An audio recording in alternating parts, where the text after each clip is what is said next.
ছেলেরে প্রশ্ন করে, তোর কাছে তোর বউ বড় না আমি বড়? আসলে নাই, এটা একটা প্রশ্ন হইলো।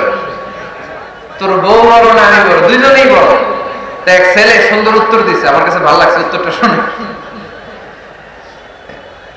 এক মা প্রশ্ন করছে, তোর এতদিন আমি লালন পালন করে বড় করলাম, জীবন যৌবন তোর জন্য শেষ করলাম, আজকে বউ পাইয়া বউ তোর আপন হয়ে গেল।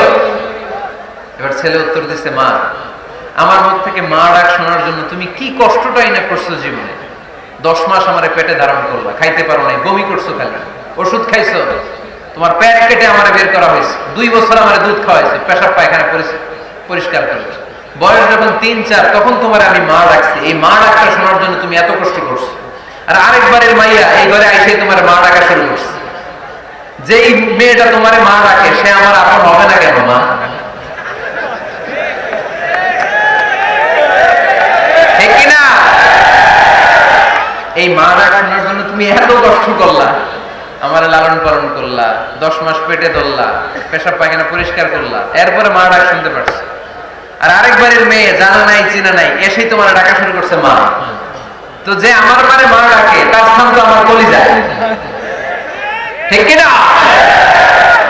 যাদের হৃদয়ে আছে আল্লাহর ভয়, তারা কবু পথ ভুলে যায়।